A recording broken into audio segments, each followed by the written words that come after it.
Hello guys, welcome back to my YouTube channel SKM study a way of success. मैं हूं आपका educator Shivam Mishra. आपका स्वागत करते हैं आपके अपने यूट्यूब चैनल एसकेएम स्टडी पे। और इस वीडियो में ना हम लोग डीआर पेपर, जो आपका सेट 3 है डीआर, कल हम लोग सेट 2 सॉल्व किए थे, आज डीआर सॉल्व करने वाले हैं। पूरा यार पिछले साल का सेट खत्म करवा देंगे, आपके यूपी बोर्ड का टेंशन ना लीजिएगा। और जब आपका 5 डेज बचेगा ना, तब देखिएगा एसकेएम स्टडी आपके लिए क्या करने वाला है। ऐसा 1 चुटकियों में आपका पूरा हल होगा। चुटकियों में ऐसे चुटकी में जाके आप हल करेंगे। आप बस पेपर के 5 दिन पहले देखिएगा, 11 फरवरी से लेके 16 फरवरी को 12 बजे तक, दोपहर 12 बजे तक बहुत ही तगड़ा सेशन चलेगा हम लोग का। लगातार टॉप वाइज हम लोग पेपर सॉल्व करेंगे एक एक करके, ठीक है ना। ये यार बहुत इंपॉर्टेंट वाला आपका है और मैं आशा करता हूं कि आपको ये काफी पसंद आएगा। तो यार प्लीज यार वीडियो को आप लोग लाइक कर दीजिएगा, चैनल को आप लोग सब्सक्राइब कर दीजिएगा। पूरा फुल सोल्यूशन देने वाला हूं। इसका PDF Telegram channel SKM study पे मिल जाएगा। और टेलीग्राम चैनल का नाम क्या है? SKM study. टेलीग्राम पे जाके सर्च करिए एसकेएम स्टडी, वहां से आप लोग ज्वाइन हो जाए। वहां पे पूरा पिछले साल का पेपर आपको मिल जाएगा, ठीक है ना। तो ये हिंदी का पेपर है। हिंदी का पेपर कौन सा है? 2022 का है। 302 डीआर पेपर सेट है भाई साहब, बहुत इंपॉर्टेंट है। रुक जाइए, छोड़ के नहीं जाना है वीडियो छोड़ के जाएंगे तो ये समझ लीजिए हिंदी में, ठीक है ना। क्योंकि यार 33 नंबर पास मार्का लेके आए, लेकिन 33 नहीं यार चाहिए, जाके बता दीजिएगा। 95। Be positive think positive, be positive think positive, total एकदम खत्म, ठीक है ना। बिल्कुल आपको हिंदी की हम लोग पूरी तैयारी करवाने वाले हैं। आपकी 3 घंटे 15 मिनट मिलेगा और 3 घंटे में आपको प्रश्न पत्र को सॉल्व करना है। 15 मिनट में आपको प्रश्न पत्र को पढ़ने के रहेंगे। 2 खंड में विभाजित रहेगा, खंड क और खंड ख में आपका पूरा प्रश्न विभाजित रहेगा। 100 नंबर का क्या रहेगा? पूर्णांक रहेगा, ठीक है ना। और खंड क आपका 50 अंक का रहेगा और खंड ख आपका 50 अंक का रहेगा। खंड क में आपका संस्कृत और व्याकरण दोनों आपका इंक्लूड रहेगा। आप लोग 3 का टेंशन बहुत लेते हैं, सर जीवन परिचय, सर निबंध, सर पत्र लेखन, तो तीनों का टेंशन मत लीजिए, मैं आपको उसको करवा दूंगा एक एक करके। पूरा हम आपका करवा देंगे, एकदम टोटल एकदम फिनिश करवाएंगे। चिंता मत करिएगा, ठीक है ना। ऐसा नहीं कि आपको बहुत ज्यादा चिंता करना है, चिंता मत करिएगा, पूरा मैं करवा दूंगा, ठीक है ना। चलिए तो क्या हम करते हैं कि वीडियो को शुरू करते हैं पढ़ाना, नहीं तो आप कहेंगे सर बहुत टाइम आप बर्बाद कर रहे हैं हमारा। चलिए यहाँ पे खंड का में आपका जो पहला प्रश्न है, इसमें 5 बहुविकल्पी रहेंगे 5 नंबर। कितने बहुविकल्पी रहेंगे? 5 बहुविकल्पी रहेंगे 5 अंकों के। सबसे पहला प्रश्न उत्तर कमेंट बॉक्स में छापना है। और मैं जब लाइक करता हूं, आपको जो इसका सिंबल होता है ना, इसका जब हम सिंबल देते हैं दिल वाला, तो ये समझ लीजिए कि आपका लाइक होता है। और मैं हर एक कमेंट को पढ़ता हूँ, स्पेशली मैं बैठ के पढ़ता हूं आपका कमेंट। ऐसा नहीं है कि कमेंट कोई भी भाई साहब पढ़ लेता है, क्योंकि हम एक एक करके कमेंट को पढ़ते हैं। पूरा कमेंट पढ़ेंगे, चिंता मत करिएगा। साहित्य सहचर के लेखक हैं, साहित्य सहचर के लेखक कौन हैं?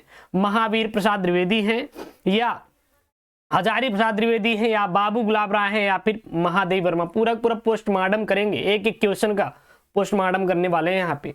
साहित्य सहचर के लेखक कौन है? साहित्य सहचर के लेखक जो हैं हजारी प्रसाद द्विवेदी हैं। हजारी प्रसाद द्विवेदी हैं। हजारी प्रसाद द्विवेदी कौन है? ये हैं हजारी प्रसाद द्विवेदी, साहित्य सहचर के लेखक हैं। 1 नंबर का ये क्वेश्चन आएगा। ख वाला क्वेश्चन है। ख वाला क्वेश्चन क्या है? बालकृष्ण भट्ट द्वारा संपादित पत्रिका है। बालकृष्ण भट्ट द्वारा संपादित यहाँ पे पत्रिका कौन सी है? तो है हिंदी प्रदीप। कौन सी है? हिंदी प्रदीप। किसकी है? यह बालकृष्ण भट्ट की है। बालकृष्ण भट्ट की किसकी है? बालकृष्ण भट्ट जो यहाँ पे संपादित पत्रिका है, सॉरी हिंदी प्रदीप जो है, यह बालकृष्ण द्वारा संपादित पत्रिका है। लेकिन कवि वचन सुधा किसकी है? याद कर लीजिए, कवि वचन सुधा किसकी है? भारतेंदु हरिश्चंद्र का है। किसका है? भारतेंदु हरिश्चंद्र का है। हरिश्चंद्र का है। हरिश्चंद्र किसके हैं? कवि वचन सुधा पत्रिका के संपादक हैं। विशाल भारत किसका है भाई साहब? विशाल भारत नोट कर लीजिए, विशाल भारत किसका है? तो विशाल भारत के जो संपादक का नाम है बनारसी दास चतुर्वेदी। लिख लीजिए, बनारसी दास चतुर्वेदी जी हैं। चतुर्वेदी जी हैं। कौन है? बनारसी दास चतुर्वेदी जी हैं। किसके हैं? ये हैं विशाल भारत के। और साहित्य संदेश के कौन भाई साहब? साहित्य संदेश के नोट कर लीजिए। साहित्य संदेश के जो हैं वो बाबू गुलाब राय हैं। कौन है? बाबू गुलाब राय हैं। बाबू गुलाब राय कौन है भाई साहब? बाबू गुलाब राय जो है वो हिंदी साहित्य संदेश के हैं। अब देखिए यहाँ पे क्वेश्चन बस एक पूछा गया था, हम लोग ने पूरा का पूरा यहाँ पे सॉल्व किया है। बाल कृष्ण भट्ट द्वारा संपादित पत्रिका कौन है? हिंदी प्रदीप है। लेकिन कवि वचन सुधा किसकी है? भारतेंदु हरिश्चंद्र की है। विशाल भारत किसकी है? बनारसी दास चतुर्वेदी की है। साहित्य संदेश किसका है? बाबू गुलाब राय का है। मैंने कहा था ना हिंदी का बहुत ही प्यारे प्यारे प्रश्न लेके आएंगे, एक एक करके पूरा करवाने वाला हूं। आपको जाना नहीं है कहीं, वीडियो को छोड़ के मत जाइएगा। मैं हूं ना आपका एंटरटेनमेंट करवाता जाऊंगा, टेंशन मत लीजिएगा, ठीक ना भाई। मुनरी कौन थी आप बता दीजिए, मुनरी कौन थी आप कमेंट कर दीजिए। तो मुनरी गोधन की प्रेमिका थी। कौन थी? मुनरी गोधन की प्रेमिका थी, कमेंट कर दीजिएगा। ग वाला यहाँ पे क्वेश्चन है, हिंदी का प्रथम मौलिक उपन्यास कौन सा है? हिंदी का प्रथम मौलिक उपन्यास कौन सा है? हिंदी का प्रथम मौलिक उपन्यास कौन सा है? आनंद मठ है या तितली है या गबन है? तो प्रथम मौलिक जो उपन्यास है हिंदी का वो है परीक्षा गुरु। परीक्षा गुरु, परीक्षा गुरु, परीक्षा गुरु क्या है? हिंदी का प्रथम मौलिक उपन्यास है। इस उपन्यास के लेखक कौन है? इस उपन्यास के लेखक कौन है? श्रीनिवास दास। याद कर लीजिए, श्रीनिवास दास। श्रीनिवास दास कौन है? परीक्षा गुरु जो कि प्रथम मौलिक उपन्यास हिंदी का, इसके कौन है? लेखक हैं। याद कर लीजिए, बहुत ही इंपॉर्टेंट यहाँ पे प्यारे बच्चों क्वेश्चन है। हर क्वेश्चन को मैं करवाने वाला हूँ। घ वाला क्वेश्चन क्या है? सरदार पूर्ण सिंह किस युग के लेखक हैं यार? जो सरदार पूर्ण सिंह हैं वो किस युग के लेखक हैं? सरदार पूर्ण सिंह किस युग के लेखक हैं? भारतेंदु युग, छायावाद युग, द्विवेदी युग या प्रगतिवादी युग? तो सरदार जो पूर्ण सिंह हैं यह किस युग के लेखक हैं? तो ये हैं द्विवेदी युग के लेखक हैं। किस युग के हैं? याद कर लीजिए, द्विवेदी युग के लेखक हैं। भाई साहब बहुविकल्पी आपका ऐसे ही हो जाएगा, बहुत ज्यादा आपको रटने की जरूरत नहीं है। मैं जो भी आपको करवा दूंगा ना इतने में आपका काम हो जाएगा। आपको बहुत ज्यादा पढ़ने की जरूरत नहीं यार, बहुत ज्यादा पढ़ेंगे तो कहीं ना कहीं आएगा भी नहीं। आपको वही प्रश्न पढ़ के जाना है जो बोर्ड में आए, जो बोर्ड में आए वही प्रश्न आपको पढ़ के जाना है। और कोई अगर दिक्कत आ रही ना तो कमेंट बॉक्स में कमेंट कर दीजिएगा। चलिए यहाँ पे अगला अंगा वाला है, निम्नलिखित में से जयशंकर प्रसाद की कृति है। भाई साहब जयशंकर प्रसाद की कृति कौन सी है? ध्रुव श्यामिनी या आषाढ़ का दिन या कुटज या फिर आत्मने पद? तो जयशंकर प्रसाद जी की इसमें से कृति कौन सी है? तो है ध्रुव श्यामिनी। ध्रुव स्वामिनी जो है यह जयशंकर प्रसाद जी की भाई साहब कृति है। किसकी है? जयशंकर प्रसाद जी की कृति है। कौन सी है? ध्रुव श्यामिनी। तो आषाढ़ का दिन किसका है? आषाढ़ का दिन किसका है? छाप लीजिए, बहुत इंपॉर्टेंट क्वेश्चन है। मोहन राकेश का है। मोहन राकेश का है। मोहन राकेश का कौन सा है भाई साहब? मोहन राकेश का आषाढ़ का दिन है। आषाढ़ का दिन क्या है? मोहन राकेश है। मोहन राकेश किसका है भाई साहब? मोहन राकेश जो है यह आषाढ़ का दिन का है। कुटज किसका है? कुटज किसका है प्यारे बच्चों? छाप दीजिए, कमेंट पढ़ रहा हूं, टेंशन मत लीजिएगा, सबका कमेंट रिप्लाई दूंगा एक एक लास्ट के अंत में। कुटज जो है वो डॉक्टर हजारी प्रसाद द्विवेदी की है। किसकी है कुटज? डॉक्टर हजारी प्रसाद द्विवेदी की है। मैं लिख दे रहा हूं हजारी, आप समझ जाइएगा। डॉक्टर हजारी प्रसाद द्विवेदी कौन सी है? कुटज है। जयशंकर प्रसाद जी की कौन सी है? जयशंकर प्रसाद जी की ध्रुव स्वामिनी है। आषाढ़ का दिन किसका है? मोहन राकेश का है। कुटज किसका है? डॉक्टर हजारी प्रसाद द्विवेदी का है। आत्मने पद किसका है? नोट कर लीजिए, अज्ञेय की कृति है। किसकी है? अज्ञेय की कृति है। अज्ञेय की कृति कौन है? आत्मने पद है। आत्मने पद किसकी है? अज्ञेय की है। फिर से मैं रिवीजन करवा रहा हूं, आप लोग नोट कर लीजिएगा। जयशंकर प्रसाद किसकी है? जयशंकर प्रसाद किसकी है? जयशंकर प्रसाद की किसकी है? ध्रुव स्वामिनी। जयशंकर प्रसाद की कृति ध्रुव स्वामिनी है। कुटज की डॉक्टर हजारी प्रसाद द्विवेदी है। मोहन राकेश का कौन सा है? आषाढ़ का दिन है। आत्मने पद का कौन सा है? अज्ञेय का है। आपके पास अनसॉल्व लिए होंगे, मुझे पता है कि आप अनसॉल्व लिए होंगे। अगर अनसॉल्व नहीं कोई बात नहीं, मैं पूरा करवा रहा हूं ना भाई साहब, यही जाइएगा छापिएगा, इससे बाहर आने वाला नहीं है। इस बात की 100% श्योर मैं गारंटी दे रहा हूं। अगर इससे बाहर आया ना मैं पढ़ाना बंद कर दूंगा। लेकिन हाँ, जितना आपको मैं वीडियोस दे रहा हूं सबको आपको पढ़कर जाना है, छोड़ना नहीं है, एक भी आपको वीडियो छोड़ना नहीं है। चलिए दूसरा प्रश्न है, दूसरा का क है छायावाद की विशेषता है। जो छायावाद है भाई साहब इसकी विशेषता क्या है? इसकी विशेषता क्या है? तो यहाँ पे 2 का राइट आंसर क्या हो जाएगा? तो छायावाद की विशेषता है सौंदर्य और प्रेम। अब जितने हैं, प्रगतिवाद की विशेषता क्या है, छायावाद की विशेषता क्या है, तो ये सारी विशेषताएं आपको याद कर लेना है। यहां से बहुविकल्पी छप छप के पूछे जाते हैं, तो ये बहुत ही इंपॉर्टेंट वाला टॉपिक है, याद कर लीजिएगा। तो सौंदर्य और प्रेम किसकी विशेषता होती है? छायावाद की विशेषता होती है। और श्रृंगारिक भावना किसकी होती है? आपको कमेंट करना है। कुछ क्वेश्चन मैं आपके ऊपर छोड़ रहा हूं, आपको भी सॉल्व करना, नहीं आएगा तो मैं आंसर दे दूंगा, कमेंट बॉक्स में पिन कर दूंगा। ख वाला है, निम्नलिखित में से कौन सा ग्रंथ भक्ति काल का है? इसमें से कौन सा ग्रंथ जो है प्यारे बच्चों भक्ति काल का है? पृथ्वीराज रासो है, विनय पत्रिका है, साकेत है या कामायनी है? तो कौन सा इसमें से भक्ति काल का ग्रंथ है? तो भक्ति काल का ग्रंथ कौन सा है? तो जो विनय पत्रिका है ना, ये भक्ति काल का है। ये किसका है? भक्ति काल का है। इसके रचनाकार कौन है? आप तो बता दिए कि सर विनय पत्रिका भक्ति काल की है, लेकिन यार रचनाकार का आपको नाम पता है क्या? नहीं पता है ना, तो नोट कर लीजिए, तुलसीदास। कौन है? तुलसीदास। अभी भाई साहब तुलसीदास कौन है? तो तुलसीदास हैं विनय पत्रिका के लेखक। ठीक है। ख वाला यहाँ पे, सॉरी ग वाला यहाँ पे, प्रयोगवाद के प्रवर्तक बताइए यार, प्रयोगवाद के प्रवर्तक बताइए यार, कमेंट बॉक्स में छापिए ना कौन सा इसका आंसर सही है। Without pen and paper solve होगा, विदाउट पेन एंड पेपर आप लोग को हिंदी सॉल्व करना है, मुझे कुछ नहीं पता। आपको ऑप्शन देखकर आपको करना है, ऑप्शन देखकर आपको राइट आंसर आपको टिक करना है, कुछ भी हो जाए। चलिए बताइए यहाँ पे प्रयोगवाद के प्रवर्तक का नाम बताना है आपको, प्रयोगवाद के प्रवर्तक का आपको नाम बताना है। प्रयोगवाद के प्रवर्तक का नाम क्या है? निराला है या जयशंकर प्रसाद हैं या मैथिली शरण गुप्त हैं या फिर भाई साहब अज्ञेयजी हैं? तो प्रयोगवाद के प्रवर्तक का राइट आंसर देना है यहाँ पे। ग का राइट आंसर कौन सा हो जाएगा भाई साहब? अज्ञेय है। अज्ञेय कौन है? अज्ञेय हैं प्रयोगवाद के प्रवर्तक, प्रयोगवाद के प्रवर्तक। प्रयोगवाद के प्रवर्तक का नाम क्या है? क्या नाम है? अज्ञेयजी है। एक शायरी है, क्यों डरे, क्यों डरे कि बोर्ड में क्या होगा, क्यों डरे बोर्ड में क्या होगा, वही होगा जो हम चाहेंगे। नोट कर लीजिए, बहुत इंपॉर्टेंट वाला है भाई, टूटी फूटी शायरी है, ठीक ना? मजा आएगा नहीं? कमेंट कर दीजिएगा।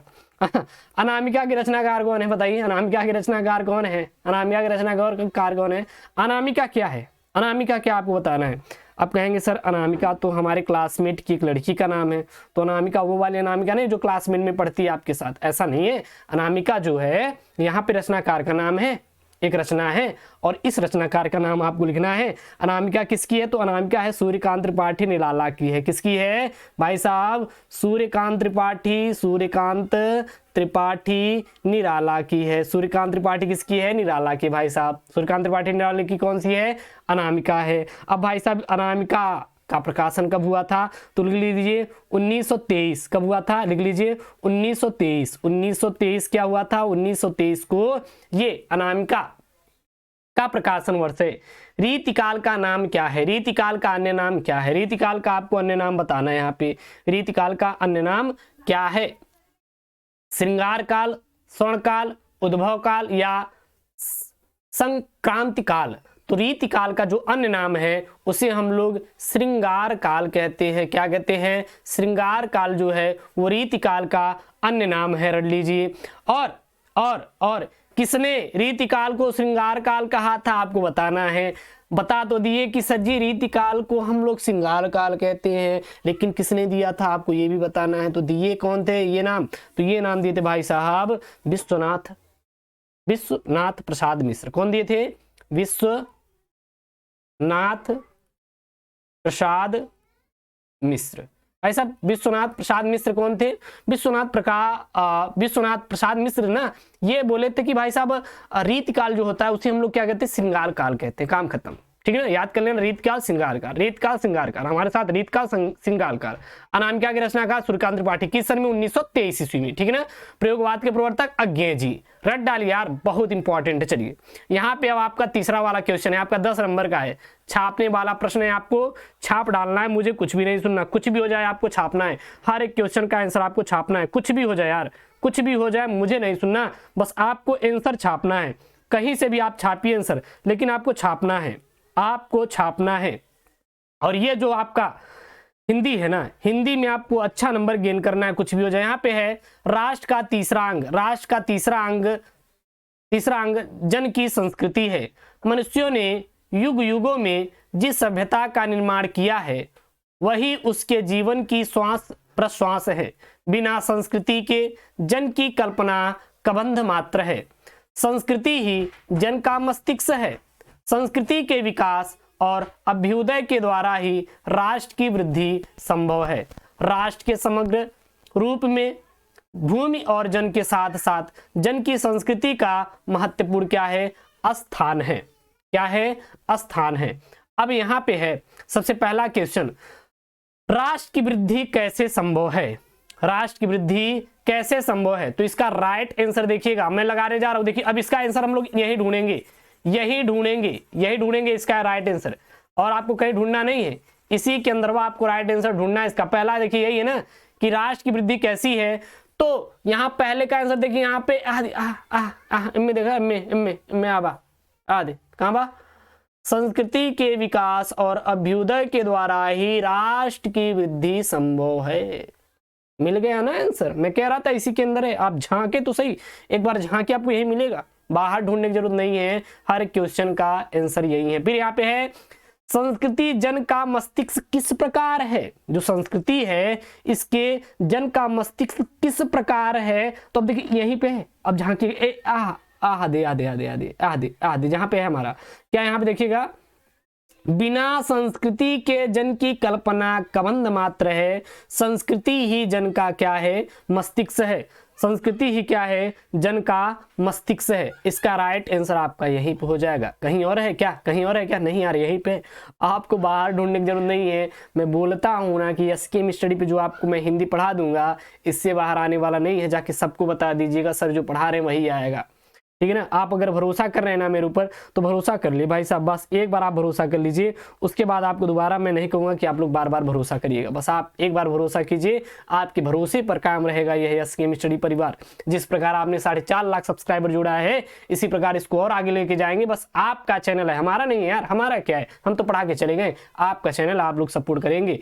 जन की संस्कृति से आप क्या समझते हैं, जन की संस्कृति से आप क्या समझते हैं, यहाँ पर आपको बताना है। तो राष्ट्र का तीसरा अंग क्या है, जन की संस्कृति है। बस यही छापिएगा, तीसरा वाले का यही राइट आंसर हो जाएगा।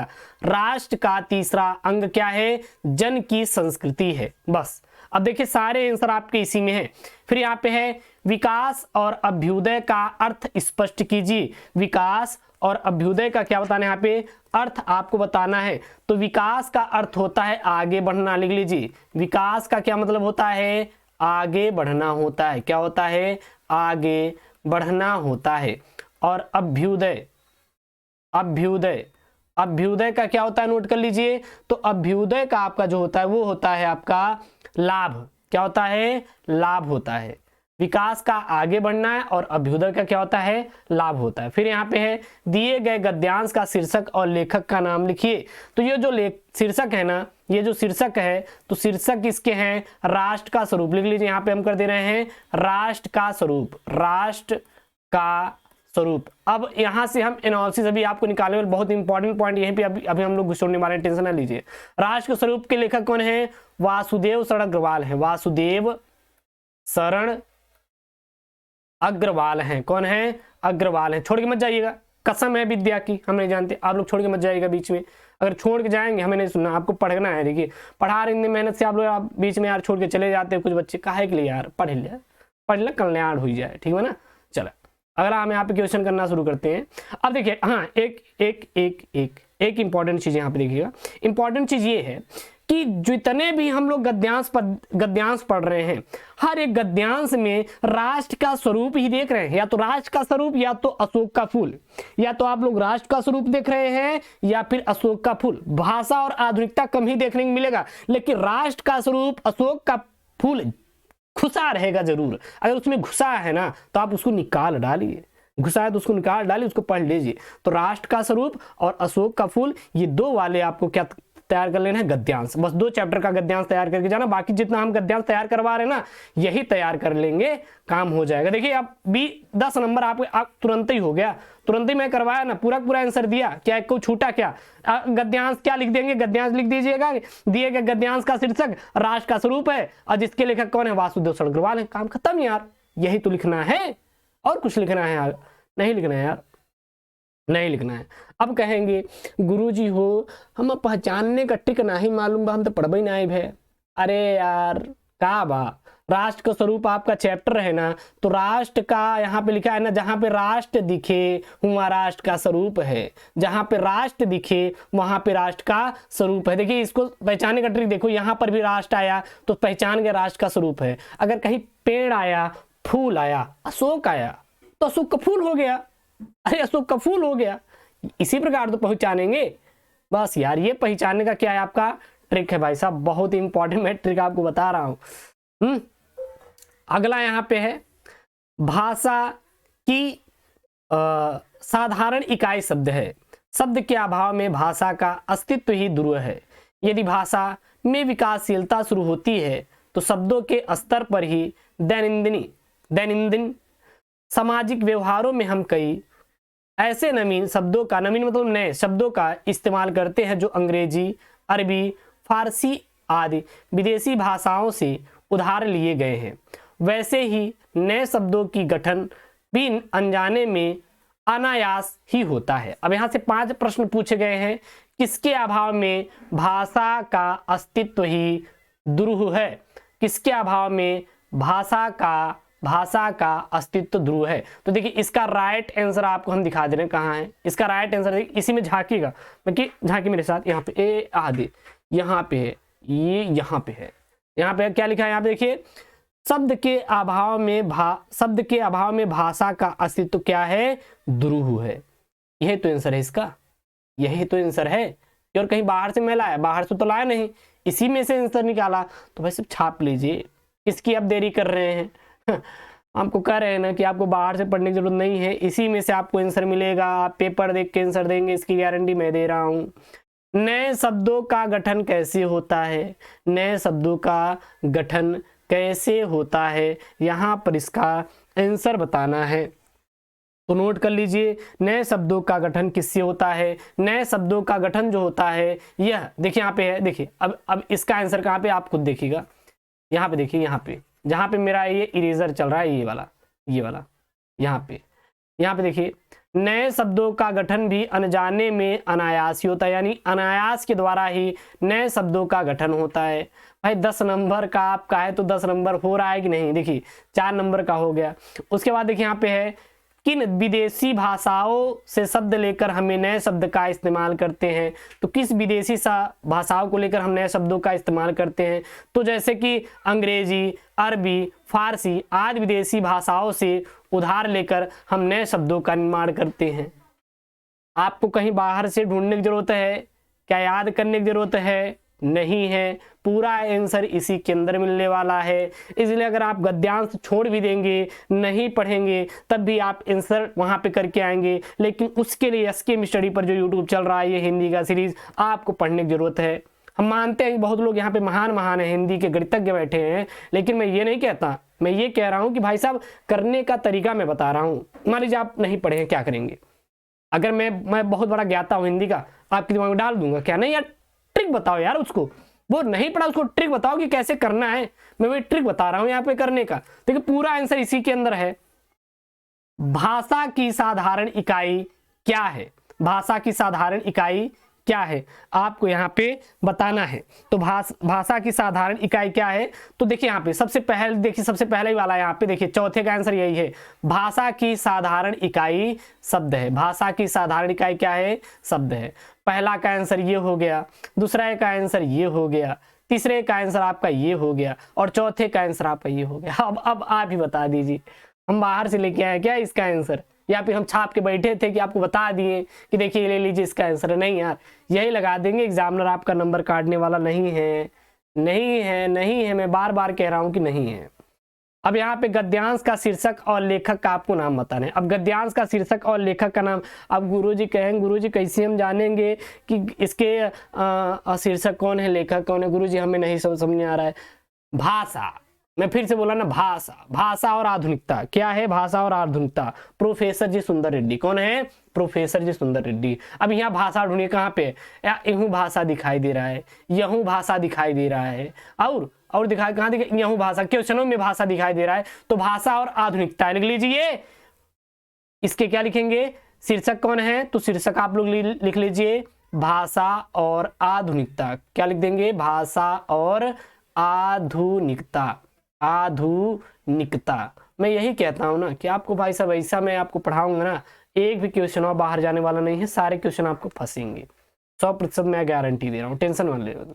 लेखक कौन है? भाषा और आधुनिकता के लेखक है प्रोफेसर जी सुंदर रेड्डी। प्रोफेसर जी सुंदर रेड्डी। आपको केवल दो चीज पर मैं आपको बोलूंगा कि आप लोग याद कर लीजिएगा। आप केवल और केवल पद्यांश पढ़िएगा और संस्कृत वाला पढ़ लीजिएगा, ये दो आप पढ़िएगा, और आपको कुछ पढ़ने की जरूरत नहीं है, बाकी मैं करवा दूंगा भाई साहब, मैं करवा दूंगा, चिंता मत कीजिए, मैं करवा दूंगा। मैं बोल रहा हूं मैं करवा दूंगा, आप टेंशन मत लीजिए, भरोसा तो करिए। आप हिंदी में पास करवाएंगे 100%, मेरी गारंटी है कि हिंदी में आपको जरूर पास करवाएंगे, कुछ भी हो जाए। ठीक है, चलिए अब इसको तो भाई साहब आप इसको कर लीजिएगा, ठीक है ना। इसको आप स्वयं से प्रैक्टिस करेंगे। तपस्वी से लेकर यहाँ पे है जिसमें सुखगात तक, यहाँ पे है तपस्वी संबोधन किसके लिए प्रयोग किया गया है? आह शब्द में किस भाव, देखिए ये 10 नंबर और संस्कृत वाला 14 नंबर। आप स्वयं मेहनत करिएगा, बाकी मैं करवा दूंगा, बाकी मैं करवा दूंगा। आपको ये 24 नंबर के लिए आपको खुद मेहनत करना है। बाकी बच्चे आपका 86 नंबर, इस पर मैं खुद मेहनत कर दूंगा, और 76 नंबर मैं आपको करवा दूंगा, ठीक है ना। तो आप स्क्रीनशॉट ले लीजिए, ये आप स्क्रीनशॉट ले लीजिए, अपने जो आप क्वेश्चन बैंक लिए होंगे टिक लगा लीजिए, इसको आप देख के कर लीजिए, ठीक है ना। इसको आपको देख कर अभी कर लेना है, अभी जैसे क्लास खत्म होती कर लेना है, देर नहीं करना है, जो भी आपको कर लेना। चलिए अब यहाँ पे देखिए, अब यहाँ पे लेखक का जीवन परिचय और साहित्यिक परिचय लिखने के लिए आएगा 5 का क और ख। 5 नंबर के आएंगे, 5 नंबर का आपका लेखक का जीवन परिचय आएगा और 5 नंबर आपका कवि का जीवन परिचय आएगा। तो यहाँ पे है डॉक्टर हजारी प्रसाद द्विवेदी, प्रोफेसर जी सुंदर रेड्डी, वासुदेव सड़ग्रवाल, किसका है? लेखक का जीवन परिचय है। जयशंकर प्रसाद, रामधारी सिंह दिनकर, सचिदानंद हीरानंद वात्स्यायन, किसका है? ये आपके कवि के हैं। चलिए देख लेते हैं जीवन परिचय। ला यहाँ पे लेके आ गए ना हम। चलिए सबसे पहले जीवन परिचय देखेंगे एपीजे अब्दुल कलाम का, यानी कि साहित्यिक परिचय, उनकी प्रमुख कृतियां। तो आपके बोर्ड में पूछा जाता है कि और कुछ पूछा जाता है? यही तो पूछा जाता है ना। मैं कहता हूं ना कि हर पेपर का सोल्यूशन में लेके आऊंगा, आपको कहीं जाने की जरूरत नहीं है। जब एसकेएम स्टडी आपके पास है तो आपको कहीं जाने की जरूरत बिल्कुल भी नहीं है। जब एसकेएम स्टडी आपके पास है तो आपको कहीं पर जाने की जरूरत बिल्कुल भी नहीं है, ठीक है ना। चलिए सबसे पहले साहित्यिक परिचय लिखना कितना है मैं आपको बता दें। लिखने के लिए बस इतने लिखना है जितना मैं यहाँ पे लिखा हूँ, केवल आपको इतना लिखने की जरूरत है, इससे ज्यादा आपको लिखने की जरूरत नहीं है। साहित्यिक परिचय क्या लिखेंगे इसमें? मिसाइल मैन के रूप में भारतीय जनता समेत समस्त विश्व में लोकप्रिय भारत के पूर्व राष्ट्रपति डॉक्टर एपीजे अब्दुल कलाम का जन्म 15 अक्टूबर 1931 ईस्वी को धनुषकोडी गांव, जो कि रामेश्वरम तमिलनाडु में एक निम्न वर्गीय परिवार में हुआ था। निम्न वर्गीय परिवार में हुआ था। तो देखिएगा डॉक्टर एपीजे अब्दुल कलाम का जन्म कहाँ पे हुआ था? तो जन्म हुआ था धनुषकोडी नामक गांव में, रामेश्वरम तमिलनाडु में, एक निम्न वर्गीय परिवार, जो कि बहुत गरीब परिवार था, हम मीडियम कह सकते हैं। कब हुआ था? 15 अक्टूबर 1931 ईस्वी को, ठीक है ना। और ये किसके रूप में जाने जाते हैं? मिसाइल मैन के रूप में जाने जाते हैं। आर्थिक अभाव में पल रहे हैं कलाम ने अपनी शिक्षा की राह की सारी मुश्किलों से टकराकर या डरकर, मुश्किलों का डट कर सामना किया, नॉट डरकर, डट कर, माफी चाहेंगे, तथा डीआरडीओ से जुड़कर तदंतर इसरो में मुख्य वैज्ञानिक के तौर पर भारत को परमाणु शक्ति की तौर पर विकसित किया। इतने महत्वपूर्ण पदों पर रहते हुए भी अपने प्रेरक प्रसंगों तथा वैज्ञानिक दृष्टिकोणों को भावी पीढ़ी, खासकर बच्चों को साझा करने का समय वे निकाल लिया करते थे। ऐसे ही 27 जुलाई 2015 ईस्वी को भारतीय प्रबंधन संस्थान शिलांग, जो कि मेघालय में है, एक व्याख्यान के दौरान हृदयघात से इनकी मृत्यु हो गई। यानी कि इनकी मृत्यु कब हुई थी? तो इनकी मृत्यु हुई थी सन 2015 में। और किसके द्वारा? इनको हार्ट अटैक आ गया था, हार्ट अटैक आ गया था, ठीक है ना। इनकी प्रमुख कृतियां याद कर लीजिए। इनकी प्रमुख कृतियां है India 2020, a vision for new millennium, wing of fire and autobiography है, और इग्नाइट माइंड से है जो कि a releasing the power within Indian है। और आरोहण प्रमुख स्वामी जी के साथ मेरा आध्यात्मिक सफर, ये कलाम जी की प्रेरणादायक कृतियां हैं। कलाम उच्च कोटि के वैज्ञानिक, लोकप्रिय राष्ट्रपति और प्रेरणादायक व्यक्तित्व हैं। मानवता के पुजारी तथा भारतीय युवाओं के हृदय के सम्राट थे। कौन थे? Doctor APJ Abdul Kalam. तो ये आपका डॉक्टर एपीजे अब्दुल कलाम का साहित्यिक परिचय और प्रमुख कृतियां हो गया। अब हम देखेंगे डॉक्टर हजारी प्रसाद द्विवेदी का। मैं बोला था ना हर एक क्वेश्चन में सॉल्व करवाऊंगा, टेंशन मत लीजिएगा ना। जब हम बैठे हैं तो चिंता का है कि आपको चिंता करने की जरूरत बिल्कुल भी नहीं है, ठीक है। चलिए, डॉक्टर एपीजे अब्दुल कलाम है, यहाँ पे लिखेंगे, क्या लिखेंगे? डॉक्टर हजारी प्रसाद द्विवेदी बहुआयामी व्यक्तित्व के स्वामी थे। डॉक्टर हजारी प्रसाद द्विवेदी कौन से थे? बहुआयामी व्यक्तित्व के स्वामी थे। इनका जन्म श्रावण शुक्ल पक्ष एकादशी को सन 1907 में बलिया जिले के दुबे का छपरा नामक गांव में एक प्रतिष्ठित सरयू पारणीय ब्राह्मण परिवार में हुआ था। बाल्यकाल से ही प्रतिभाशाली द्विवेदी जी ने उच्च शिक्षा प्राप्त की तथा शांति निकेतन के हिंदी भवन के निदेशक के पद को 1904 से 1950 तक सुशोभित किया। तत्पश्चात काशी हिंदू विश्वविद्यालय, राष्ट्रीय ग्रंथ न्यास, नागरी प्रचारणी सभा इत्यादि विभिन्न संस्थाओं तथा शैक्षिक संस्थानों अनुसंधान कार्यों के संदर्भ में इन्होंने महत्वपूर्ण भूमिकाओं का निर्वहन किया। सन 1957 में पद्म विभूषण से भी सम्मानित किया गया। जीवन के अंत समय तक द्विवेदी जी साहित्य साधना में प्रवृत्त रहे और 18 मई, कब यहाँ पे देखिए 18 मई सन 1989 को इस भुवन लोक से प्रयाण कर गए। प्रयाण मतलब इनकी मृत्यु हो गई। आचार्य द्विवेदी का साहित्य विपुल है। अब इनकी प्रमुख कृतियां कौन कौन सी हैं? तो इनके सबसे पहले इतिहास में जैसे हिंदी साहित्य की भूमिका, हिंदी साहित्य का आदिकाल और हिंदी साहित्य इत्यादि इनकी कृतियां हैं, जिसको हम लोग इतिहास कहते हैं। उपन्यास कौन कौन से हैं? अनाम दास का पोथा, चारुचंद्रलेख, पुनर्नरवा, बाण भट्ट की आत्मकथा। निबंध संग्रह कौन कौन सा है? अशोक का फूल। अब अशोक के फूल के लेखक कौन है? आचार्य हजारी प्रसाद द्विवेदी। विचार और वितर्क, कल्पलता, आलोक पर्व, विचार प्रवाह और कुटज इत्यादि इनके निबंध संग्रह हैं। साहित्य शास्त्रीय और आलोचनात्मक ग्रंथ कौन कौन से हैं? कालिदास की लालिल्य योजना, सहज साधना, मध्यकालीन बोध का स्वरूप, कबीर, सुर साहित्य और साहित्य का मर्म और साहित्य सहचर्य इत्यादि इनकी क्या है? साहित्यिक हैं। अब यहाँ पे जयशंकर प्रसाद जी का आएगा। सबसे पहले हम लोग जयशंकर प्रसाद जी का साहित्यिक परिचय देखेंगे। हम आपसे बोले थे ना कि हर एक क्वेश्चन को सॉल्व कराएंगे, आपको टेंशन नहीं लेना यार, ना कहीं जाने की जरूरत है। जब एसके मिस्टडी आपके साथ है तो डर काहे का? डरना नहीं है। छायावाद के प्रवर्तक कवियों में से जयशंकर प्रसाद जी का जन्म 30 जनवरी सन 1879 ईस्वी को काशी में सुभनी साहू नामक प्रसिद्ध वैश्य परिवार के घर में हुआ था।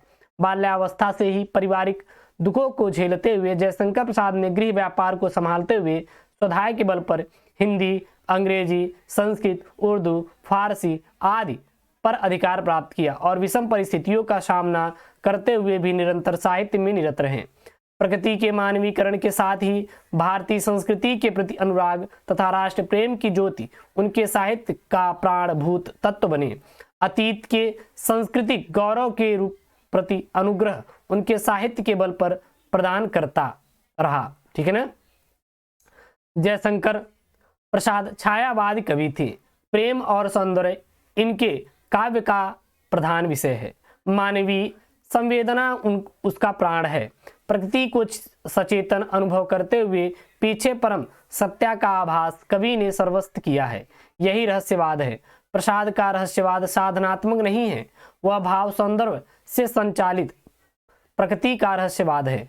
अनुभूति की तीव्र वेदना, कल्पना, प्रवणता आदि प्रसाद काव्य की अन्य विशेषताएं हैं। वस्तुतः प्रसाद जी का साहित्य अनंत वैभव संपन्न है। 14 जनवरी सन 1937 को इनकी मृत्यु हो गई। किसकी मृत्यु हो गई? जयशंकर प्रसाद जी की मृत्यु हो गई। अब इनके भाई साहब प्रमुख कृतियां कौन कौन सी है? रट डालिए, इंपॉर्टेंट क्वेश्चन है। 5 नंबर का आएगा, 5 और 5 कितना नंबर का आएगा? 10 नंबर का आएगा। चित्राधार, लहर, आंसू, झरना, कामायनी, राजश्री, विशाखा, जन्मेजय का नागयज्ञ, अजात शत्रु, चंद्रगुप्त, स्कंदगुप्त, ध्रुवशामिनी, पुरस्कार, तितली, कंकाल इत्यादि इनकी प्रमुख कृतियां हैं। क्लियर है। अब ये हो गया। अब यहाँ पे है आपका अब आपका जीवन परिचय खत्म हो गया 10 नंबर का। अब आप यहाँ पे आ जाइए, फिर से हम लोग पेपर पे आ जाएंगे। आप लोग गए तो नहीं, हाँ फिर से आ जाइए, दोबारा आप लोग आ जाइए इस पे। एक बार शेयर कर दीजिए अपने दोस्तों के पास, एक बार वीडियोस को फटाक से शेयर कर दीजिए। मुझे कुछ भी नहीं सुनना, आप लोगों को एक बार शेयर कर देना है, दबा के शेयर करना है, दबा कर शेयर करना है। अगला यहाँ पे 6वां क्वेश्चन है आपका 5 नंबर का आएगा। ध्रुव यात्रा और बहादुर कहानी का सारांश लिखिए, या फिर पंचलाइट अथवा ध्रुव यात्रा कहानी का नायक का चरित्र चित्रण कीजिए। तो सारांश करिएगा, मस्त है सारांश आप करिएगा। किसका याद कर लीजिए, पंचलाइट का और बहादुर का। बहादुर का मैं बताया था, बहादुर एक नेपाल का लड़का है जो कि अपनी माँ के दुर्व्यवहार से तंग आकर वो सर भाग कर चलाता है। यहाँ पर मिलती है उर्मिला। उर्मिला जो है लेखक की पत्नी है। अब उनको जरूरत थी नौकर की, क्योंकि वो जब अपने रिश्तेदार के घर जाती थी तो देखती थी वहाँ भाई साहब ने बहुत सुख सुविधाएं हैं यार, एकदम आराम से मस्त एकदम तरीके से, एकदम ऐसा आराम है। और उर्मिला कहती है कि अब हम भी ऐस करेंगे। तो भाई साहब लेखक कहते ठीक है आपको ऐस करना है, काम को आप नौकर रख लीजिए। फिर उर्मिला जो है वो नेपाल का लड़का बहादुर को नौकरी पर रख लेती है। सबसे पहले उसके साथ बहुत अच्छा व्यवहार करते हैं, बाद में उसके साथ मारपीट यार करने लगते हैं। फिर वो कहा, अगर बेचारा बहादुर अब मारपीट करोगे तो तंग आ गया, मारपीट से तंग आकर कहा कि भाई साहब नमस्ते अब हम नहीं रहेंगे। फिर वो छोड़ के भाग गया। अब फिर वही वाला हाल हुआ ना, बाद पछताए होत क्या जब चिड़िया चुग गई खेत। अब भाई साहब पहले तो आप उसके साथ मारपीट किए, जब वो भाग गया तो आप पछता रहे, तो ये तो गलत कर रहे हैं ना। तो यही है और कुछ नहीं। ध्रुव यात्रा क्या होता है, एक प्रेमिका के लिए वो जाता है ध्रुव यात्रा पर, वो मार विजय में जाता है, विजय प्राप्त करता है। आप देख लीजिएगा इसको, ठीक है ना। ये तो आप लोग याद कर लिए होंगे यार। और ये तो खंड काव्य आप अपने जिले के अकॉर्डिंग पढ़ लेंगे, बहुत ज़्यादा नहीं है। आप अगर कमेंट करेंगे तो 100 पठित खंड काव्य वाला आपको छपवा देंगे। जिस जिले से आप कमेंट कर दीजिए, आपको मैं करवाता चला जाऊंगा, चिंता मत करिएगा। हम बोले थे कि संस्कृत वाला आप देख लीजिएगा, संस्कृत भाषाएं वाला तैयार कर लीजिएगा, और महामना मालवी वाला काम खत्म। और आपको संस्कृत का कुछ तैयार करने की जरूरत नहीं है। चलिए संस्कृत वाला आपको 14 नंबर वाला खुद से मेहनत करना है, बाकी मैं करवा दूंगा। इंपॉर्टेंट जो रहेगा उसकी चिंता मत करिएगा। मैं आपसे फिर से रिक्वेस्ट कर रहा हूं कि आप लोग कर लीजिएगा, नहीं आगे बता दीजिएगा। अब यहाँ पे भाई साहब मुहावरा वाला करेंगे। क्या करेंगे, मुहावरा वाला करेंगे। यहाँ पे है मुहावरा आपका 2 नंबर का आएगा, मुहावरा 2 नंबर का आएगा। मुहावरा कितने नंबर का आएगा, जो मुहावरा है आपका 2 नंबर का आएगा। चलिए यहाँ पे है सबसे पहला मुहावरा है होश उड़ जाना। होश उड़ जाना मतलब अत्यधिक घबरा जाना, लिख लीजिए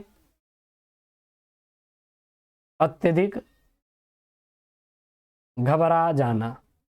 होश उड़ जाने का मतलब क्या है, अत्यधिक घबरा जाना। यानी कि सुबह रामू की काकी अपने घर का ताला टूटे हुए देखती है दरवाजे का, तो उनके होश उड़ गए। मतलब कि जब मैं अचानक शेर को देखता हूं तो मेरे होश उड़ गए, अरे शेर कहां से आएगा, साला हमें शेर खा जाएगा, भागो भागो भागो।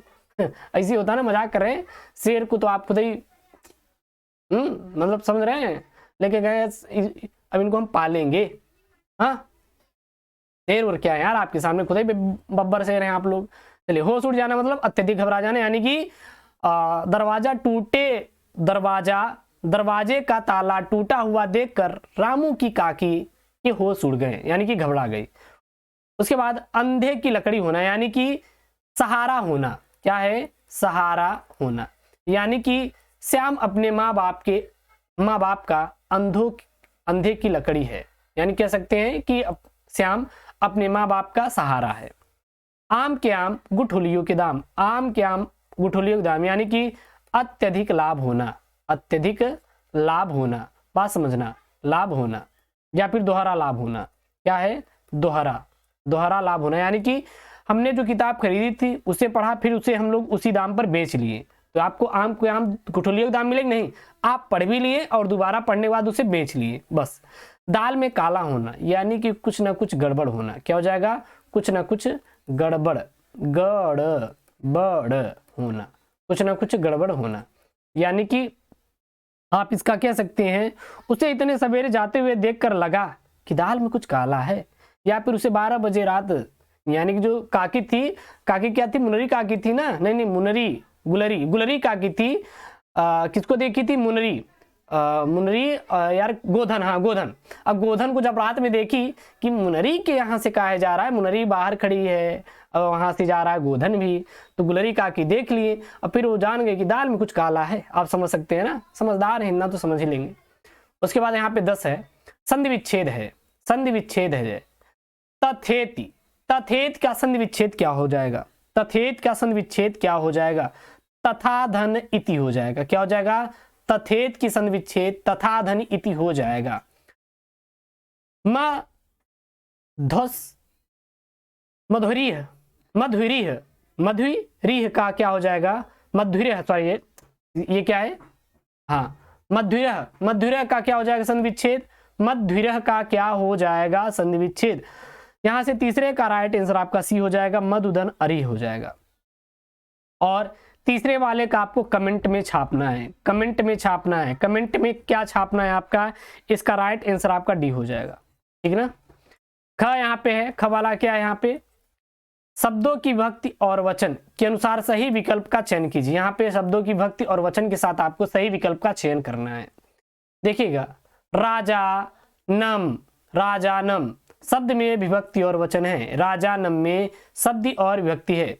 सप्तमी विभक्ति एक वचन, षष्ठी विभक्ति बहुवचन, द्वितीय विभक्ति एक वचन या चतुर्थी विभक्ति द्विवचन। तो राजानम में कौन सी है? तो राजानम में है द्वितीय विभक्ति एक वचन। कौन सी है? द्वितीय विभक्ति एक वचन। राइट आंसर आपका ये हो जाएगा सी वाला। क्या हो जाएगा? द्वितीय विभक्ति एक वचन हो जाएगा। उसके बाद यहाँ पे है सरी, सरी तस्यु में शब्द में विभक्ति और वचन कौन सी है? सरी तस्यु में कौन सी विभक्ति और कौन सा वचन है? तो इसका आपका सेकेंड का राय से और राइट ऑप्शन आपका बी हो जाएगा, सप्तमी विभक्ति आपका बहुवचन हो जाएगा। कौन सी है? सप्तमी विभक्ति और बहुवचन हो जाएगा। उसके बाद यहाँ पे 11 है, 11 का भाई साहब है, 11 का क्या है? शब्द युग्मों का सही अर्थ चुनकर आपको लिखना है। अंश और अंश, अंश और अंश, हिस्सा और कंधा, हिस्सा और अंकुर, कंधा और हिस्सा, या फिर अंकुर और हिस्सा। तो यहाँ पे क का राइट आंसर क्या हो जाएगा आपका? सी वाला हो जाएगा, कंधा। अंश मतलब क्या होता है? कंधा होता है। अंश मतलब कोई भी हिस्सा होता है। अंश मतलब कोई हिस्सा होता है और अंश मतलब क्या होता है? कोई कंधा होता है। बात और वात, बात मतलब क्या होता है? बात होता है। और वात मतलब क्या होता है? हवा होता है। तो वात मतलब क्या हो जाएगा? हवा। बात मतलब क्या हो जाएगा? बाती हो जाएगा। ख यहाँ पे है, निम्नलिखित शब्दों में से एक शब्द के दो अर्थ लिखिए। निम्नलिखित शब्दों में से एक शब्द के दो अर्थ लिखना है। पतंग, नाग, वर। पतंग का क्या हो जाएगा? पतंग का क्या हो जाएगा? तो पतंग का हो जाएगा आपका कीट हो जाएगा, कीट हो जाएगा। और एक जो हवा में उड़ने वाली वस्तु होती है उसे भी क्या कहते हैं? पतंग कहते हैं। नाग का क्या हो जाएगा?